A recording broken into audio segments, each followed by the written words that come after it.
Okay, now that we've done the hard part, we're going to have some fun with the rendering. Now, I've used various renders over the years. For the last 7 years, I've used Showcase, but unfortunately, it got stopped. Wonderful render, really easy to use.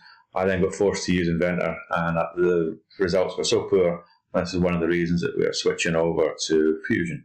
Now, it's really easy. I've tried lots of things in the past. I've tried Blender and Maya, or Maya, however it's pronounced, and I found them to be overly complex. I think if you're using them every day, wonderful. Things that they can do are amazing. But I think at our level, for what we need to do, we need to output some decent quality rendered images, but that's about it. A little bit of animation, maybe at advanced higher. So if I look at this, it's brought in some of the materials from I just went in from the design workspace into the render workspace and the drop down up there. Now, when I go into here, it brings in some of the materials. I set them back in the other one to steel and to glass, the actual materials, the physical properties of them, not the actual appearances of them, because they're two separate things. And what we're going to do in here is we're going to change the appearance, but not the materials. The materials are already set, so it doesn't matter if I make this steel into aluminium here or into like a spray paint or a wood. It'll still, the software will still recognize it as being steel, which is great for our finite element analysis that we're going to do later on. So basically, the render is nice and simple. It has only 1, 2, 3, 4, 5, 6, 7, 8 buttons, something like that. And that's it. There isn't really much else to go through. We work from left to right generally and end up with the teapot and the rendering. I don't know why it's a teapot. There must be some reason. All the software seems to be a teapot. So if I click on the materials, the little color wheel, it brings me up this menu manager. Now, I've actually selected a few already. I cheated a little bit so I didn't have to go and find them. You've got basic bodies and components, so that would be the whole thing. So if I wanted to make that whole thing there to be glass, I could just drag that across and it would turn into glass. Or if I wanted to make it into stainless steel, it would be, just drag and drop onto there. Once I've dragged and dropped it onto there, that then is associated with that particular material. So if I want to change that to some kind of plastic, or let's go on to ABS, I can just drag it up to there and it will change that body into ABS like that. Now they all look the same. There's not much change there. Let's find the one that has a different change. So I can do that, and I can do that So it's nice and easy, just drag and drop, and you can add materials. Now the difference with this software compared to some other ones, as it's cloud-based,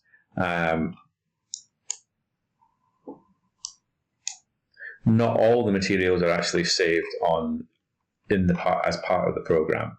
So if I go into some of the glass ones, some of the more exotic coatings, let's go into Chrome. I won't be able to find any now. Okay, so if I look at these, like if I want to make that into copper raw, so I could change that, or into copper polished, I could change that. But if I want to make it into brushed or copper mesh, I can't, because they're not here. It won't let me take that, so I have to download them. So I have this little arrow, and if I click on download, it downloads that bit of that texture map for me to use. Now, if you think about it, the benefit of that is it kind of frees up space. You're not having huge libraries with all this information on them. You're downloading them. Again, for Autodesk, it's probably a way of them charging you as well, but luckily as education users, we get this all for free. So I'm going to take my copper brushed, and wow, not nice at all. So what I would like you to do, so there and there. Now I can also isolate individual bodies. So if I wanted that telly screen, and I wanted it to be, I have to close this, I keep on forgetting that. I wanted to isolate that and just work on that. I can isolate that individual component, bring up my renderer again, go in and drop the glass in. Then I can close it and I can unisolate that bit there, and I've got that rendered.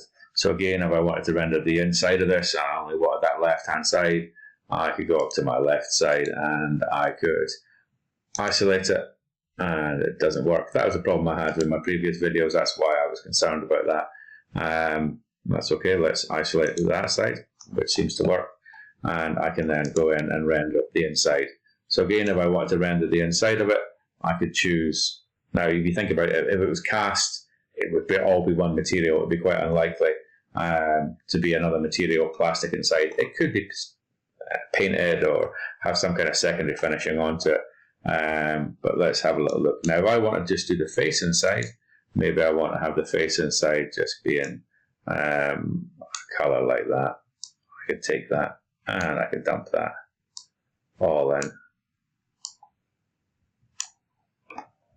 Yeah. Now, what the best way to learn, I always think anyway, is just to experiment.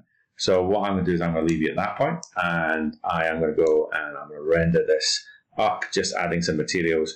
In the next video, I'm going to come back and I'm going to talk to you about how we can change the actual properties of the materials, move the texture maps, change the lighting on them, etc. like that. Okay, thank you.